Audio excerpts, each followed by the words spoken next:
The first Seders I can remember attending were in my grandparents' home. My mom will tell you that she knew I was going to be a rabbi when I was 5 years old, and I ran to grab a pillow from the living room to bring to the table because I just had to recline at the Passover Seder, just like the Haggadah said to. So I don't remember that moment, but I do remember that one of my favorite parts of the Seder was, of course, opening the door for Elijah the prophet. And I remember racing back to the table to check his cup, and I remember being shocked to find that it was empty. And all the grown-ups swore that Elijah had really come and that I had just missed him. Legends of Elijah the prophet abound. We tell countless tales of him hiding in plain sight, wandering the world under many guises, helping Jews in times of need. The stranger who finds your wallet, the runner who stops to help you carry your groceries. I've even heard a rabbi swear that his carriage driver in Central Park was Elijah the prophet. Something about a brand new horse and an Israeli accent. This Shabbat of Passover, I want to share one of these legends with you because it's one of my favorites and because I think it has an important message for us for this season. Once there was a man, like me, who really wanted to meet Elijah the prophet, and he had heard that the Baal Shem Tov, the great founder of Hasidism, knew where to find him. So the man went to the Baal Shem Tov and asked him, "Where can I find Elijah?" The Baal Shem Tov smiled and said, "It's simple. Passover is coming up next week. This is what you must do. Go and get 2 boxes. One of the boxes you will fill with children's clothes and toys, and the other you will fill with all of the necessities for a Seder.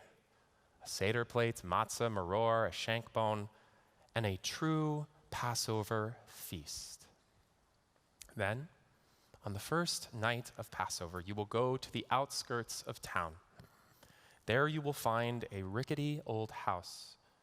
Once you find that house, stand outside the front door, but don't knock right away. Stand there for a moment and just listen. Then, right before sunset, knock on the door and ask for hospitality." So the man did just as the Baal Shem Tov had said. He found 2 boxes and filled them exactly as he had been instructed. He even went to the silversmith and purchased a beautiful new Seder plate just for the occasion. He was finally going to meet Elijah the prophet. The night of the first Seder, he took those 2 boxes to the edge of town and he found the rickety old house. He arrived just before sundown and stood outside the front door and listened. Inside the house, he heard several children crying. "Mommy, we're hungry, and it's almost Passover. We have no food for the Seder, and our clothes are in tatters. We have nothing nice to wear for this holiday." And the man heard their mother answer, "Don't worry, children. God will send us Elijah the prophet to see to everything that we need." Upon hearing the mother speak, the man grew very excited. He knew he was in the right place to meet Elijah. So he knocked on the door. And when the woman opened it, he asked if he could join them for the holiday. Her face fell. "Oh, we won't be having a Seder tonight," she said. "We have no plates, no matzah, no meal." "Don't worry," the man said. "I have everything we need for the Seder right here in this box. And in this one, I have new clothes and toys for the children." She smiled and looked at her children and said, "Well, in that case, we do have an extra chair. Of course you can join us. Thank you so much for your generosity." The Seder was the most marvelous the man had ever attended. The family's smiles glowed brighter than the festival candles. The children sang like angels. Even the maror tasted a little less bitter, and the matzah a little less like matzah. This was a Seder fit for Elijah the prophet. The man waited in great anticipation for the moment he knew was coming, when the children would get up from the table to open the door for Elijah. And when they got up, he nearly leapt from his chair himself. As the children ran to the door, he saw their mother motion toward the cup that had been set aside for Elijah. He politely declined. This was Elijah's wine. So she quickly sipped from it herself. And as the children ran back to the table, the man noticed, much to his dismay, that no one was with them. They asked, "Did Elijah come?" "Yes," their mother said. "You can see that he drank his wine." The man was miffed. Elijah had not come. He had come all this way for nothing. That evening after the Seder, he kindly bid farewell to the family and returned home crestfallen. The next morning, the man went back to the Baal Shem Tov, and he told him what had happened. "And you didn't see Elijah?" the Baal Shem Tov asked. "I did not," said the man. "And you did everything that I told you to do?" "I did." "Well," said the Baal Shem Tov, "it's simple. You will have to do the same thing again and return tonight for the second Seder."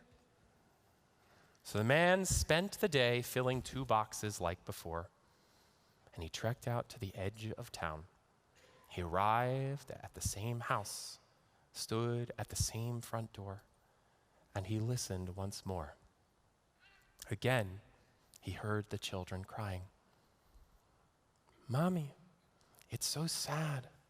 We had such a nice first Seder. Now we have nothing for the second." And then he heard the mother answer, "Children, don't you remember you were crying yesterday? And I told you, don't worry. God will send us Elijah the prophet to see to everything that we need. Wasn't I right? Didn't Elijah come and bring us new clothes and toys and a perfect, beautiful, delicious Seder? I promise Elijah will return to us tonight as well."